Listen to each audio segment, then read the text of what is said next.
Beautiful. Do you have a calculator on your phone? Hello all, and welcome back to another episode of Arc 1 Welding, where you join me on my welding journey. Today's video, I was on site. Just a quick one, my microphone is on its way out, so you may hear some interference in the background. Please bear with it, and I shall get it sorted by the next video. I had a private job where I was lending my assistance on a shutdown. There was various valves that needed to be cut in, a branch that needed to be cut on some other sections, and this was just the last job before finishing up. It was four 6-inch flanges on a crazy rusty piece of pipe. And as you know, if you've been following my channel, I am a workshop boy. I'm a yard rat, as they say. I don't often go on site, but as I'm exploring my avenues with becoming my own subcontracting mobile welder, obviously site is where it's gonna be. So this was a fun bit of experience.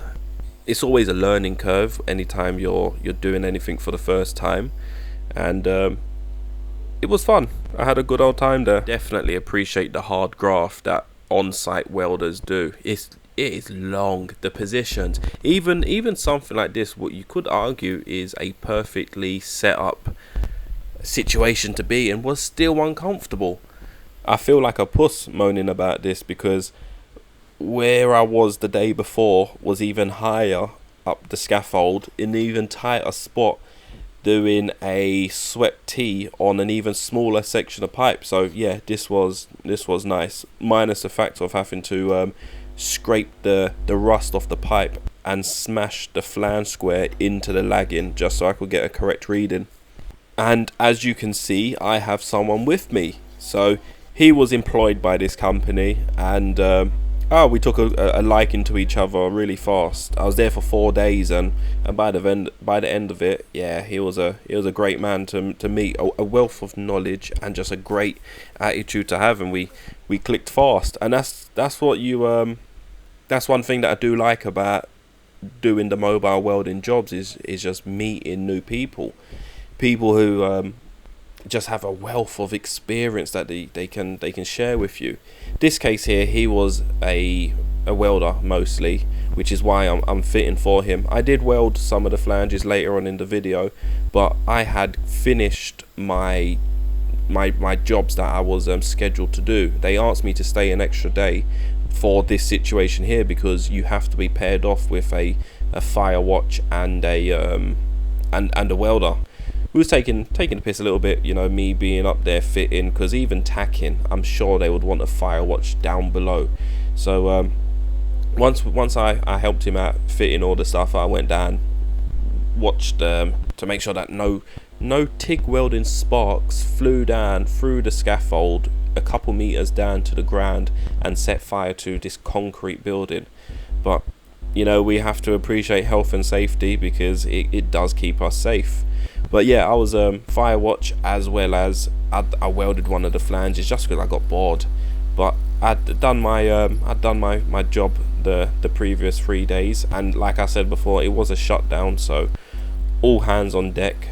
Everyone, the whole team, there was a few boys, all pipe fitter welders, all over the place, cutting and adding pipes and all sorts. So it was fascinating. It was definitely a learning experience to see how the team got on. There really isn't much I can say about the task in hand right now.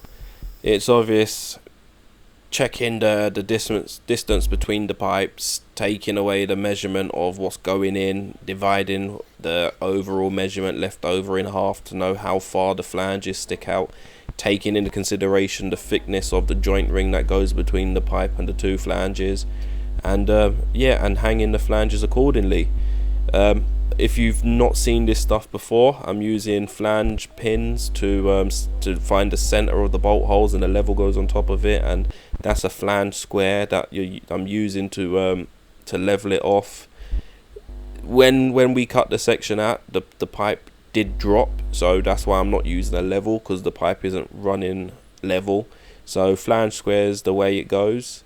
The machine is The machine that's being used is a Jasic. I'm not too sure which one it was. It was just a Jasic 3-phase machine. That was their machine. I did bring my machine on site, which was literally that was the first job. It was a brand new Kempe Master TIG 235. My gosh, that machine was a beast.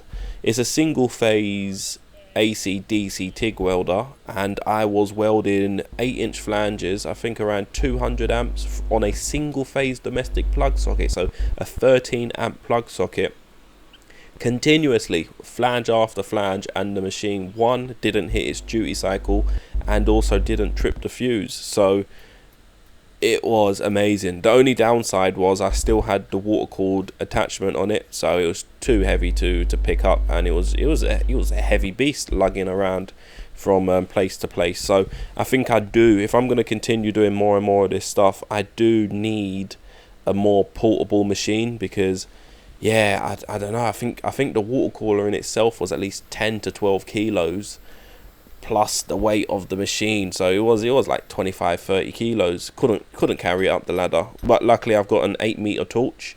You see the machine later on in this video, but I didn't end up using it because yeah, his machine was set up welding, so I just carried on using his machine. If you attack my side, please. Yep.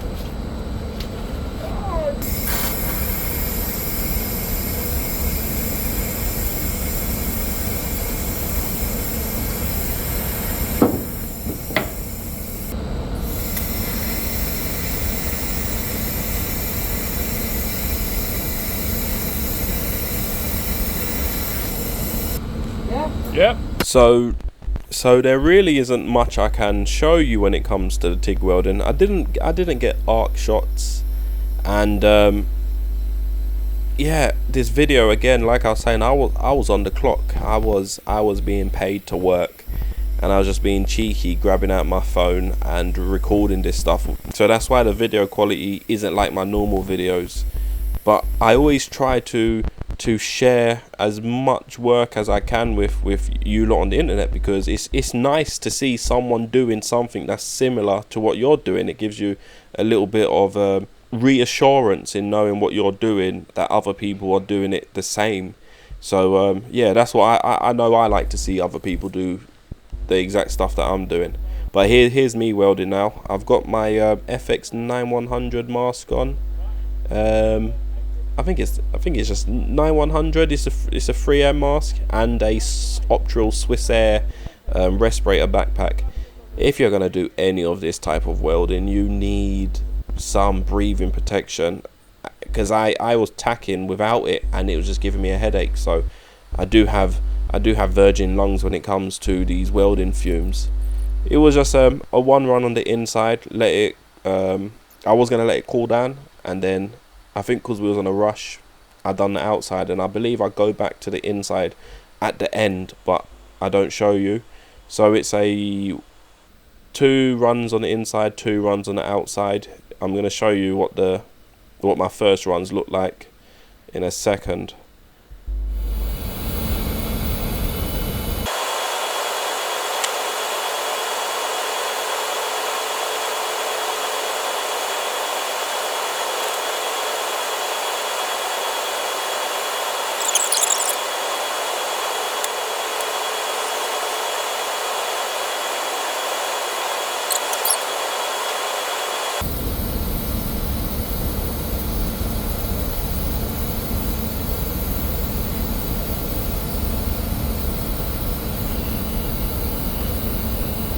Have you closed it? Huh? Have you closed it? Yeah. Normally, personally, I leave about 10 mil. Yeah. Don't close it. Just for the gas escaping. Yeah. Because Yeah. I had it myself. Yeah. When I closed it, I came hot on the second of car. Now what you do? There's 2 choices. There's one goal for break. Let it cool down. Come down, come back, just close it. Yeah. Because you need to let it cool down. And secondly, serve the consequences. Shall we go for a break? Yeah, we can. Yeah, come on. And here's the results. This is what my welds look like after 2 runs on the outside.